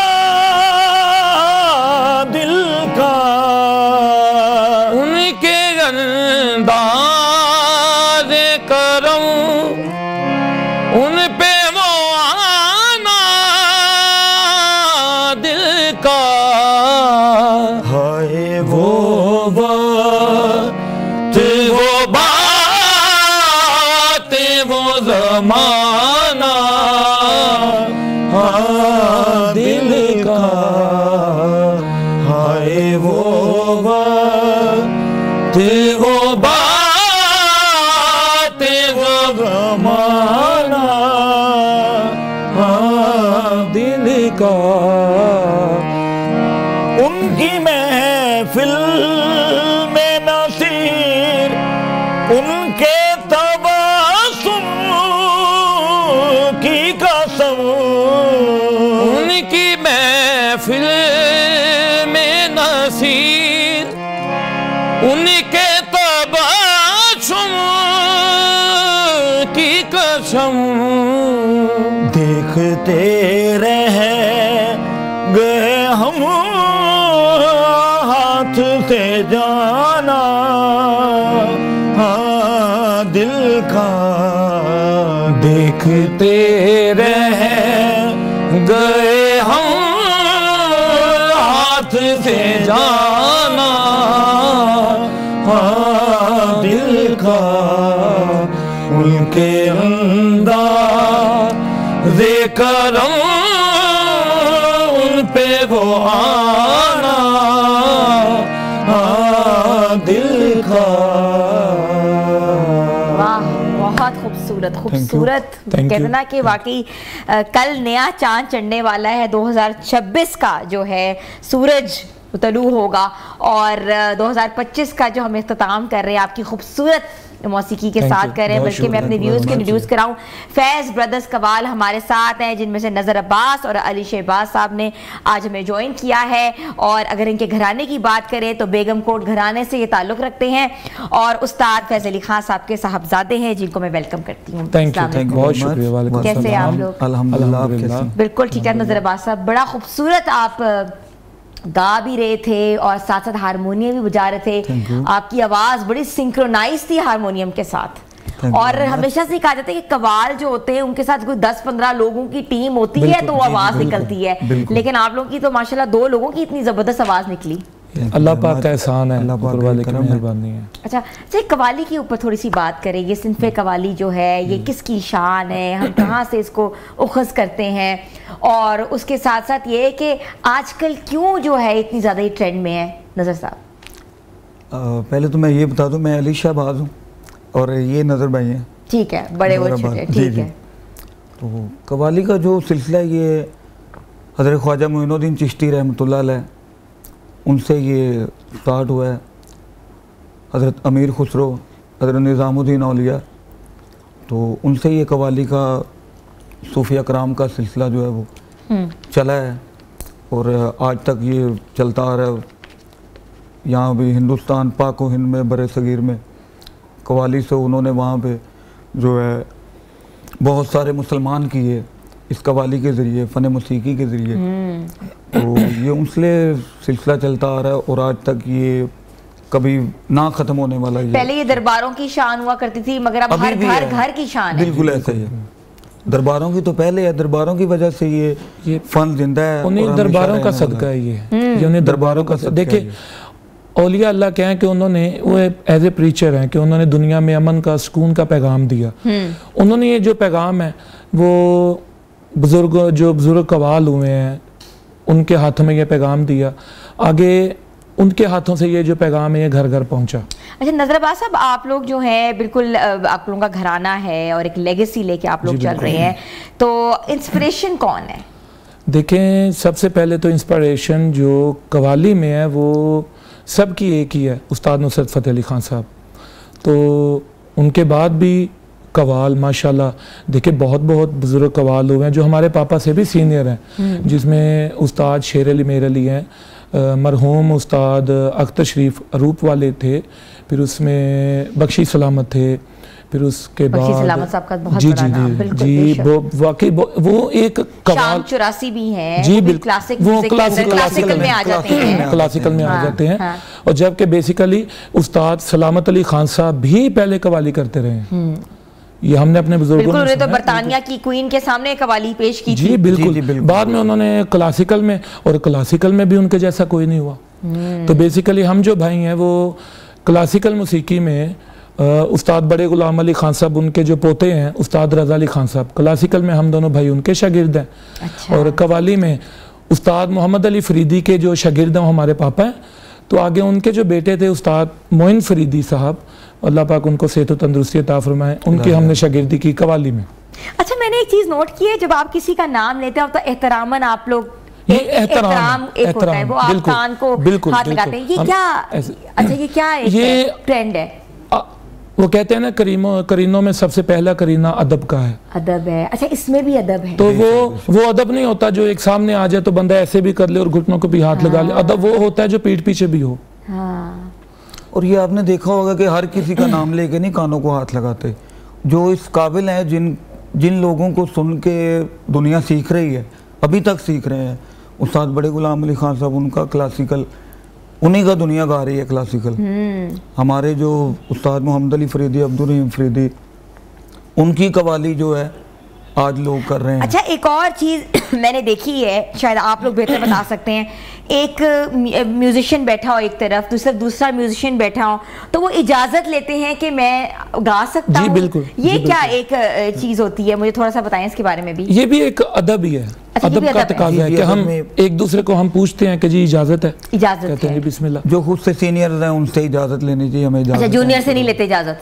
जूनियर से भी ले जूनियर भी हाँ, इस काबिल अदब है, सबका अदब जूनियर किया से जाता अदब है। अदब। इसका जूनियर मतलब इस- एक पूरी लैंग्वेज है, पूरी ऐसा ही। साइंस है। जी, जूनियर इस काबिल हो तो उनसे भी ले लेते हैं। अच्छा, इसमें कोई अच्छा, नहीं ये है। भी होता है जी, कि आप बिल्कुल। किस जिम्रे में जी, आ रहे हो बिल्कुल। या किस उसके ऊपर फॉल कर रहे जी, हो, बिल्कुल, कैपेबिलिटी बिल्कुल। के ऊपर। ठीक है। अच्छा, मैं चाहती हूँ मैं ज़्यादा से ज़्यादा सुनूँ आपसे। आपका एक बड़ा वायरल गाना था काजल, आंखों में काजल। आंखों में जी, जी, काजल, जी, वो जी, भी जी। मैंने देखा टिकटॉक पे भी, उसको मैंने देखा, जी, जी। काफी ज्यादा वायरल हुआ है। मुझे कुछ सुनाएंगे वो? जी जी जी, श्योर। जरूर।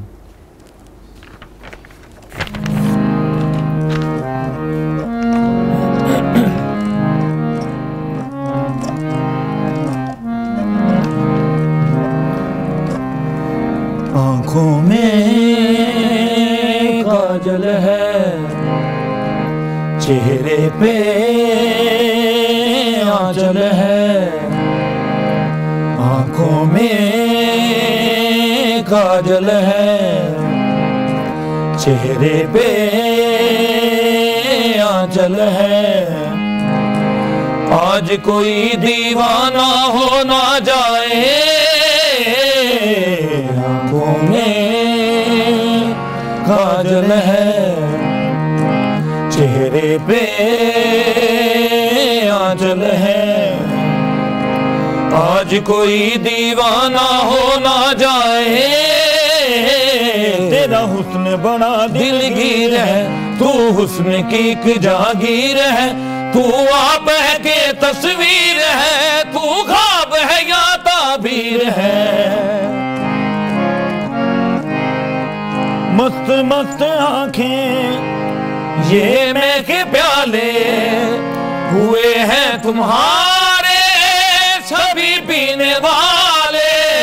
मस्त मस्त आंखें ये मैं के प्याले हुए हैं तुम्हारे सभी पीने वाले। हुए हैं तुम्हारे सभी पीने वाले। हुए हैं तुम्हारे सभी पीने वाले। बंद कहीं में खाना हो ना जाए, आंखों में काजल है, प्यार के तू काबिल है। हर कोई पागल है, बंद कहीं में खाना हो ना जाए।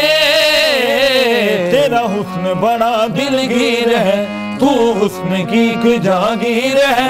तू आप है के तस्वीर है, तू ख्वाब है या ताबीर है। वाह जी वाह, बहुत खूबसूरत। ये कब आप लोगों ने लिखा, कब कंपोज किया? ये बेसिकली जो लिरिक्स हैं वो हमारे अंकल उस्ताद करामत अली असद साहब के हैं, जिनको 35 साल हो हमारे पापा के साथ वो हारमोनियम प्लेयर हैं, and he was the finest harmonium player in qawwali at this time. और माशाल्लाह वो बहुत अच्छे शायर हैं, तो लिरिक्स उनके हैं। कंपोजिशन जो हमारे पापा उस्ताद फैज़ अली फैज़ खान साहब की है। और एक मज़े की बात ये है, ये जो लिरिक्स और कंपोजिशन है आज से 18 साल पहले की है। अच्छा, जिसको हमेशा से देखा है कि जो बच्चे होते हैं वो अपने बाप का ही पूरा जो ग्रुप है वो ज्वाइन करते हैं। काफ़ी ज़्यादा संतू फैमिली देख लें और भी बहुत सी फैमिलीज मैंने देखी हैं, मगर आप लोग एकदम से अलग हो गए। तो आप लोगों ने फैज़ अहमद फैज़ साहब का क्यों नहीं ज्वाइन किया, फैज़ अली खान साहब का? हमें आपको एक आपकी नॉलेज के लिए बात बता दूं, हमने 15 साल से हम अपने पापा के साथ काम कर रहे हैं और अभी भी उन्हीं के साथ हैं, अलग नहीं हुए हम। अच्छा, उन्हीं के साथ ही कर रहे हैं, लेकिन उनकी इजाजत और उनकी दुआ से। अच्छा। हमें शौक नहीं है कि हम बड़ों से जंप करके साइड पे होके अपना करें। ये बहुत पहले भी हो सकता था, लेकिन हमें उनकी परमिशन, उनकी दुआ चाहिए थी। और सबसे पहली बात कि उनके साथ रह के पहले सीखना बहुत जरूरी था, और अभी तक कुछ सीख रहे हैं।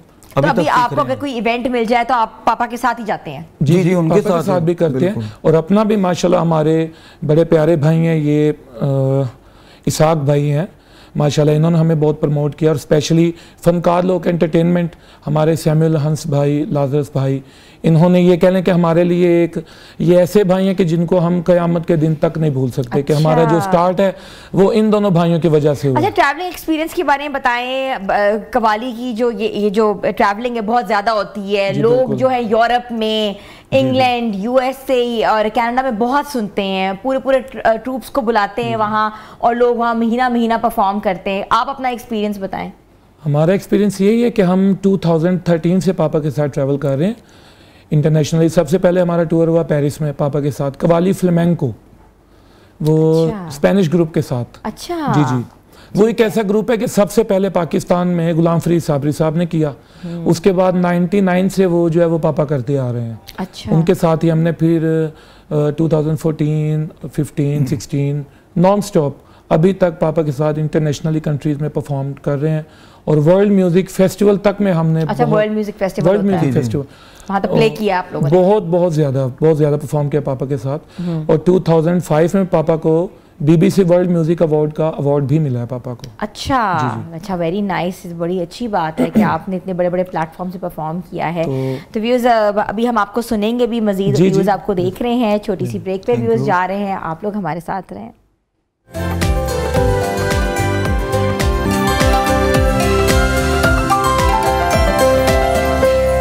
Welcome back viewers. आज को की जो शाम होती है उसको न्यू ईयर नाइट कहते हैं। लोग बहुत से सेलिब्रेशंस करते हैं, घरों में जो है डिफरेंट तकरीबात रखी जाती हैं, गेट टुगेदर्स रखे जाते हैं, पार्टीज थ्रो की जाती हैं, ताकि जो कहते हैं ना कि पूरा साल जो आपके दोस्त अहबाब हैं वो मिल बैठ कर सेलिब्रेट कर सकें, खा पी सकें और नए साल को खुशामदीद कह सकें। और इसके साथ साथ छतों पे आप देखा है कहते हैं छोटे छोटे फायरवर्क्स भी होते हैं, और मेन जगहों पे जैसे कि मीनार पाकिस्तान है, हम लाहौर में हैं, कराची में कायद आज़म के मज़ार पे, इस्लामाबाद में भी किसी ना किसी मॉन्यूमेंट पे या किसी जगह पे जो है फायरवर्क्स का इनेकाद किया जाता है। और फायरवर्क्स देखने के लिए लोगों की काफ़ी तादाद जो है वो जाती है, बच्चों को लेके जाती है और बताती है कि हम नए साल को किस तरह वेलकम कर रहे हैं।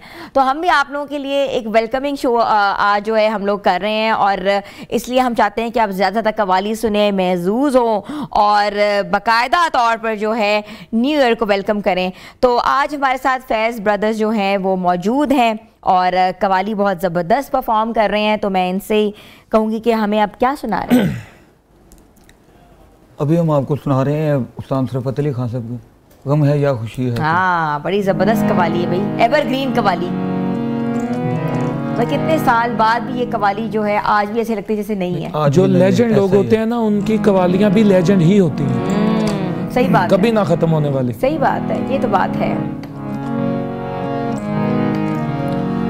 गम है या खुशी है तू मेरी जिंदगी है तू,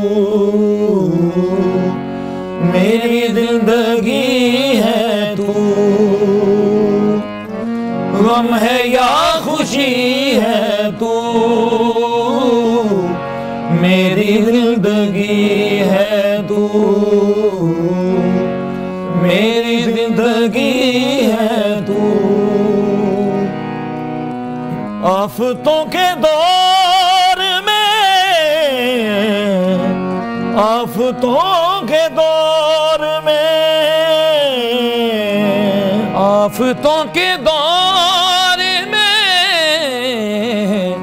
आफतों के दौर में चैन की घड़ी है तू मेरी जिंदगी है तू, मेरी जिंदगी है तू। मेरी रात का चरा, मेरी रात का चरा, मेरी रात का चरा, मेरी रात का चरा, मेरी नींद भी है तू, मेरी जिंदगी है तू, मेरी जिंदगी है तू। गम है या खुशी है तू मेरी जिंदगी है तू, मेरी जिंदगी है तू।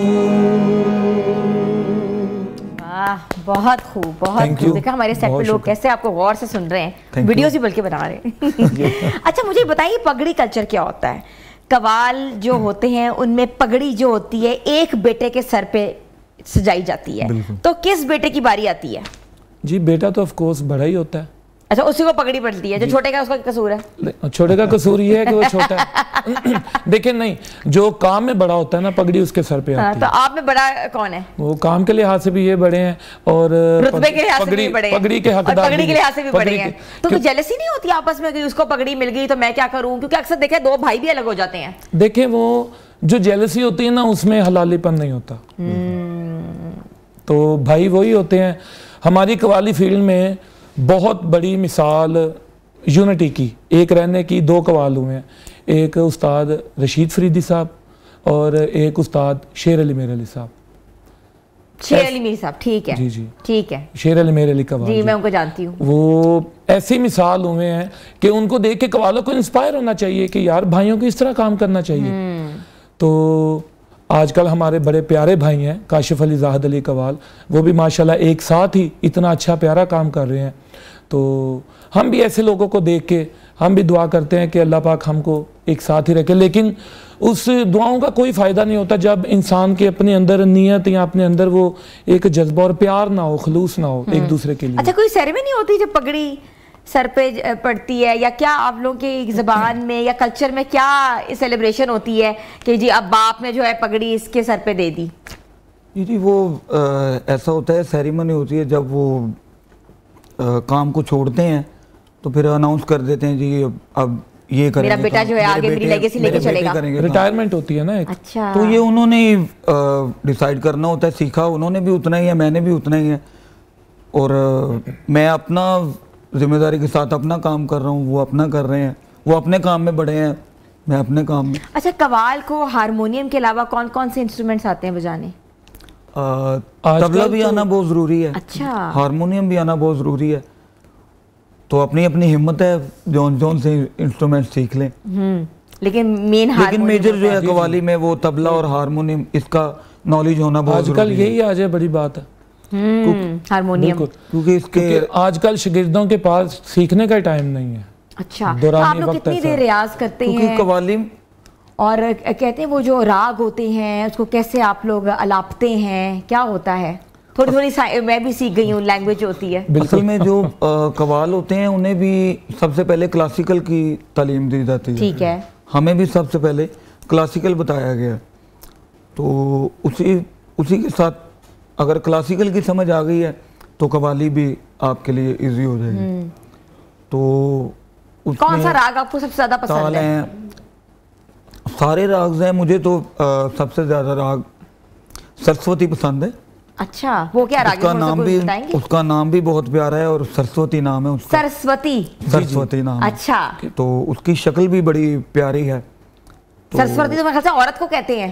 जी जी, खूबसूरत औरत को कहते हैं, है ना, सरस्वती कहते हैं। और ये राग भी इसी तरह का खूबसूरत है। जरा थोड़ा सुना के तो दिखाएं राग। जी जी, मैं सुनाता हूँ आपको।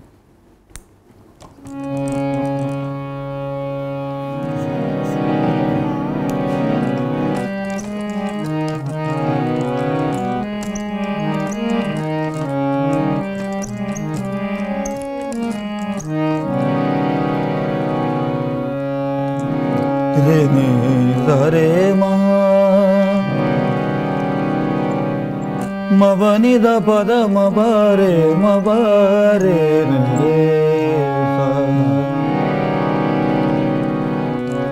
सरे मबदा भम रे मबनी द रे नि द पद भम रे मबनी द पद मबनी द सा रे नि सा द प म प रे रे म प नि द प द म प रे रे सा। इसकी एक बंदिश है, मैं आपको थोड़ी सी सुनाता हूँ। बेहरवा बेका से कहूँ ये बत्तियाँ, बेहरवा में का से कहूँ ये बत्तियाँ, बेहरवा में का से कहूँ ये बत्तियाँ, बेहरवा में का से कहूँ ये बत्तियाँ। कमल देश पिया ऐसो गवन की नाव, कमल देश पिया ऐसो गवन की नाव, कमल देश पिया ऐसो गवन की नाव, जो जिया बे आ गयो पिया बेजी नहीं बत्तियाँ, बेहरवा में का से कहूँ ये बत्तियाँ। वाह, बहुत खूबसूरत राग है। अच्छा, राग भी होते हैं, दिन का राग, रात का राग, राग बिहार, जी, शाम का राग, कौन कौन से राग होते हैं? और सुबह का राग भैरव है, और जो है पूरिया दिनासरी है, और रात में भी जो है दोपहर का राग जो है वो है बारिश का भी राग होता है। बिल्कुल बिंद्राबनी सारंग है। बल्कि आपकी बात से मुझे बात याद आ गई, रिसेंटली हमने गर्मियों में ना एक प्रोग्राम किया था, आई थिंक जुलाई में, पापा ने, तो रात को ही हम उसमें क्लासिकल पहले प्ले करना पड़ता है, क्लासिकल गाना पड़ता है, तो पापा ने अचानक से बारिश का राग स्टार्ट कर दिया।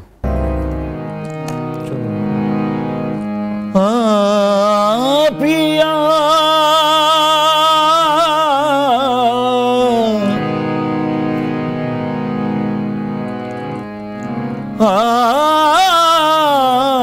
पिया इन नैनन में जो मैं पलक डाब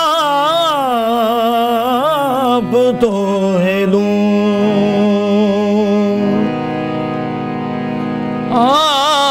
पिया इन नैनन में जो मैं पलक ढांप तो है लूं, ना मैं देखूं गैर को,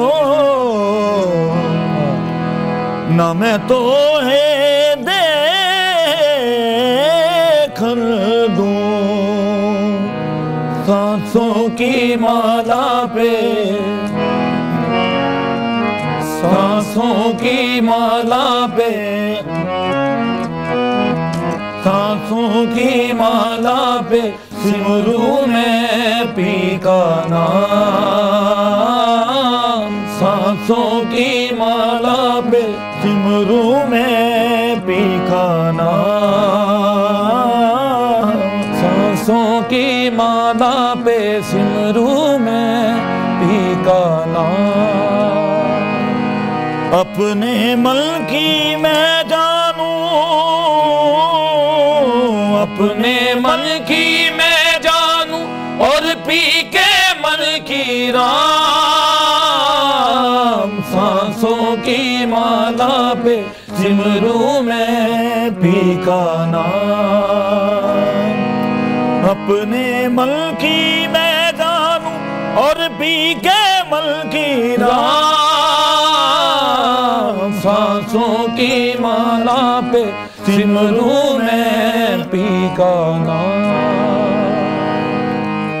प्रेम के रंग में ऐसी डूबी, प्रेम के रंग में ऐसी डूबी, बन गया एक ही रूप, प्रेम के रंग में ऐसी डूबी, बन गया एक ही रूप, प्रेम की माला जपते जपते, प्रेम की माला जपते जपते आप बनी मैं शाम, सांसों की माला पे सिमरू में पी का नाम, सांसों की माला पे सिमरू में पी का नाम, प्रेम पे आला जब से पिया है, प्रेम पे आला जब से पिया है, जी का है ये हाल, प्रेम पे आला जब से पिया है, जीता है ये हाल, अंगारों पे नींद आ जाए, अंगारों पे नींद आ जाए, कांटों पे आराम, सांसों की माला पे सिमरू में पी का नाम, सिमरू में भीखा नाम, सिमरू में भीखा नाम। जी वाह, बहुत खूबसूरत। मैं कहते हैं न्यू ईयर नाइट में सेलिब्रेट कर रही हूँ। Thank you very much. अच्छा, बहुत से फंक्शंस भी आज होंगे डेफिनेटली आपके। जी जी बिल्कुल। तो कहाँ फंक्शंस परफॉर्म करते हैं आप लोग, कहाँ जाते हैं? पहले लास्ट नाइट हमने परफॉर्म किया है फार्म हाउस में, एक कॉर्पोरेट इवेंट था, बहुत बड़ी फार्मा कंपनी थी। एक टुमारो भी हमारा एक इवेंट है, वेडिंग इवेंट है। तो अल्हम्दुलिल्लाह ऐसे चलते रहते हैं, अल्लाह पाक का शुक्र है। अच्छा, जो कवाल होते हैं उनको दाद उनकी वेल होती है। जी जी। वेल से उनको खुशी मिलती है। जी जी। पैसों की आई थिंक बात नहीं होती, खुशी की बात होती है। वो खुशी क्या होती है, वेल से क्या खुशी मिलती है? वो खुशी सबसे पहले तो हमारी ये बात है कि हम अपनी बात करते हैं, किसी की क्यों करें। हाँ। हम वेल से खुश नहीं होते, इज्जत अफजाई से खुश होते हैं। वेल इज्जत नहीं होती। अच्छा। वो एक रिज़्क़ है, अल्लाह पाक ने वो देना ही देना। अच्छा। इज्जत अफजाई जो होती है वो अच्छा, किसी मुझे और लगता है चीज़ कि का वो जो नाम आप कर रहे हैं वो आपको खुशी मिलती है। जी, होता है, ये भी होता है, लेकिन एक जो दाद होती है ना, बेसिकली वो किसी को देना, हाँ क्या बात है माशाल्लाह सुबह, तो ये इंसान के एक्सप्रेशन से पता चल जाता है कि दाद ये दिल से दे रहे हैं या शोखी कर रहे हैं। वो भी बहुत ज़रूरी होता है, लेकिन हमारा जो काम है, हमारी जो नेचर है, हम ज़्यादा लाइफ में ऑडियंस वो मिले जो हमारे काम का एंजॉय करे, जो सुने, मज़ा ले, पता हो, जो हमें दाद दे, हमारे काम का पता हो। और वो जैसे माशाल्लाह आपके सामने बैठे हैं, बहुत माशाल्लाह मज़ा आ रहा है, क्योंकि आप वेल नोन है इस बारे में। आपने हर किस्म के आर्टिस्ट का, आई थिंक पूरे पाकिस्तान के आर्टिस्ट का आपने जो इंटरव्यू आप ले चुकी हैं, तो हमें बहुत मज़ा आता है दिल से। आपको माशाल्लाह को जो सुनने वाले, समझने वाले जो उनके सामने बैठे। बड़ी एक इंटरेस्टेड बात मैं ऐड करना चाह रहा हूँ। अभी ये हमें पता नहीं था कि शो में आना है, तो बाद में पता चला है। तो 2-3 दिन पहले मैं इस राग की बड़े दिल से ना रियाजत कर रहा था, जो आपने फरमाइश की। अच्छा। राग बिहाग।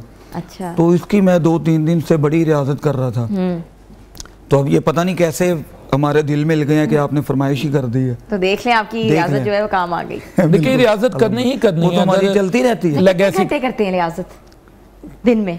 कोई लिमिटेशन नहीं होती। लिमिटेशन नहीं, वो जब इसको जैमिंग भी कहते हैं। जी बिल्कुल, जैमिंग करने में। बिल्कुल वो जैमिंग भी होती रहती है। जैमिंग जो होती है वो रिहर्सल होती है, जो रियाजत होती है वो सेपरेट, वो राग के साथ सेपरेट होती है। बिल्कुल। अच्छा, मुझे बताएं कि आजकल कंटेम्प्रेरी म्यूजिक बहुत चल रहा है, जैसे कि आपके बताया कि आप लोग गोरों के साथ भी आप लोग बजा सकें, आपके वालिद साहब भी काम कर रहे हैं, इसी तरह करते कंटेम्प्रेरी म्यूजिक के ऊपर काम कर रहे हैं। तो हम लोग तो इस चीज़ की पजीराई करते हैं, सुनते हैं, लेकिन जो गोरा सुन रहा होता है वो ऑडियंस कैसे होती है? और सबसे ज़्यादा आप जहाँ जहाँ परफॉर्म किया है, सबसे ज्यादा ऑडियंस कौन सी चली है? किस मुल्क की ऑडियंस अच्छी है? हमने लास्ट ईयर एक इवेंट किया था, पापा का वर्ल्ड म्यूजिक फेस्टिवल ही था मोरक्को में। मोरक्को में, ठीक है। उसमें एक सिटी है, एसवेरा सिटी है, उसमें एक गनमा फेस्टिवल होता है, वो 2 दिन का होता है। तो पहले दिन जो ऑडियंस थी वो तकरीबन 7-8 हज़ार थी। तो नेक्स्ट डे पापा ने परफॉर्म करना था, तो 50,000 ऑडियंस जो है वो उस फेस्टिवल में थी। अच्छा। ठीक है, इसमें कोई झूठ वाली बात नहीं है, वो सोशल मीडिया पे है सब कुछ। वो वहाँ पे तो न्यूज़पेपर ने जो है वो फ्रेंच का बहुत बड़ा एक न्यूज़पेपर है, टेलीगामा।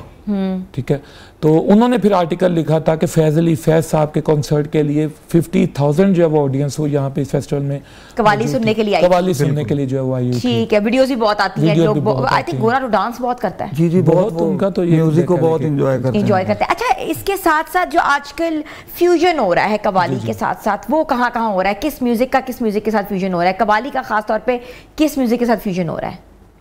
कवाली एक ऐसी चीज़ है, कवाली एक ऐसी सिंफ का नाम है कि इसी को किसी भी म्यूजिक के साथ हम कोलैबोरेट कर सकते हैं। हमारे पापा ने बहुत सारे कंट्रीज के आर्टिस्टों के साथ इसको कोलैबोरेट किया है, जिसमें कवाली गॉस्पल है, कवाली फ्लेमेंको है। गॉस्पल, जी बिल्कुल। तो बड़े दिल से उन्होंने खुशी से, और जिसमें एक मोरक्कियन एक आर्टिस्ट है उसके साथ पापा ने परफॉर्म किया है। फ्रेंच आर्टिस्ट है एक बहुत बड़ा, टीटी गोबा, ठीक है, टीटी रॉबिन भी बोलते हैं उनको, उनके साथ जादू एल्बम किया हुआ है हमारे पापा ने। अच्छा। हमारे पापा का एक बहुत फेमस कसीदा है इंटरनेशनली, वो है या अली मुश्किल कुशा, तो बहुत वो फेमस हुआ है। सुनाई दें, हम अभी आपने या अली की बात की है, तो ऐसा तो हो ही नहीं सकता कि हम महफिल में नाम ना लें या ना जी सुने। बिल्कुल बिल्कुल।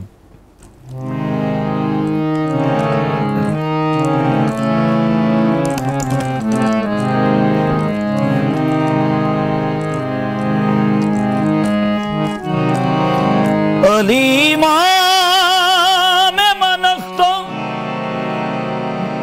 मनम गुलाम में अली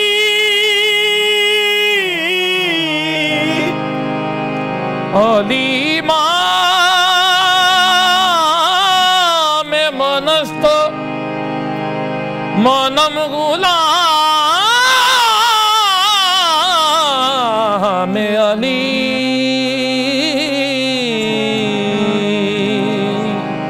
हजार जान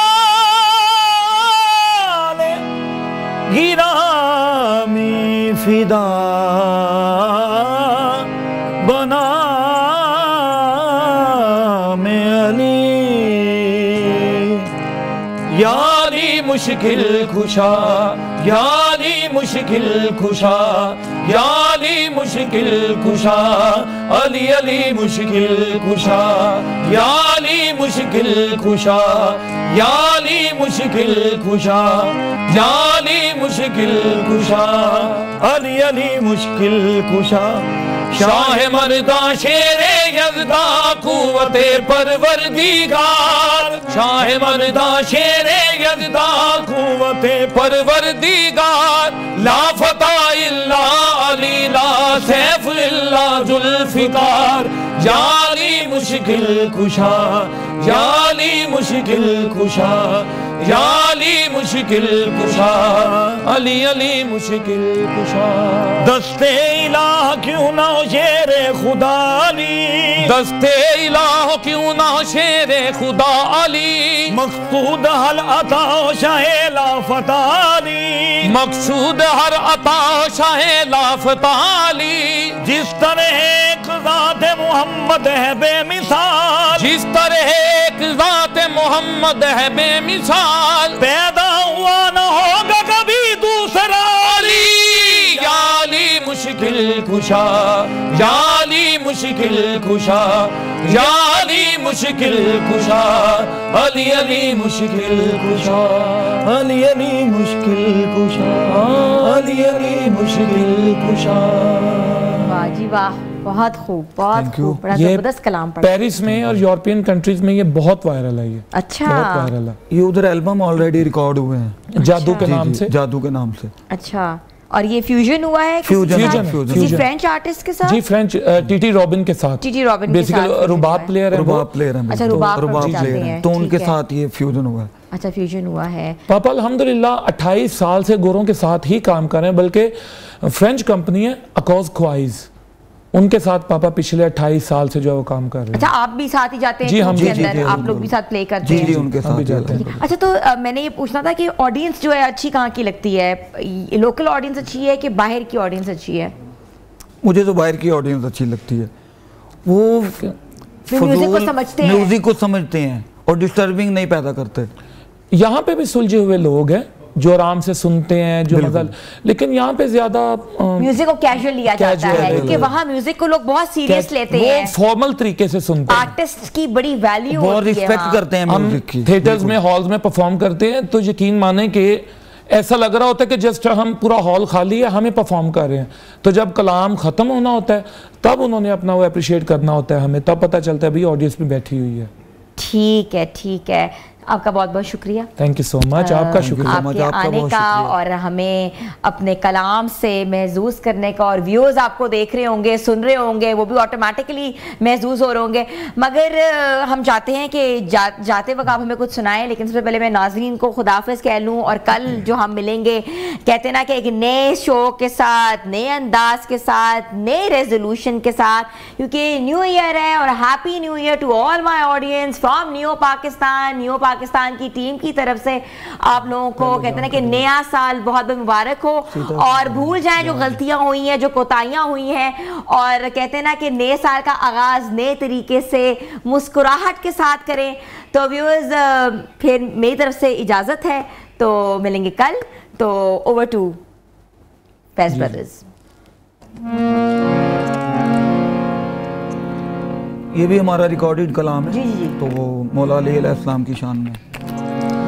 याली याली याली याली याली याली याली याली मुश्किलां सारियां हल कर देंदा खाली झोलियां जो भर देंदा, मुश्किलां सारियां हल कर देंदा, खाली झोलियां जो भर देंदा, ओ नारा है दरिए याली याली याली याली याली याली याली याली।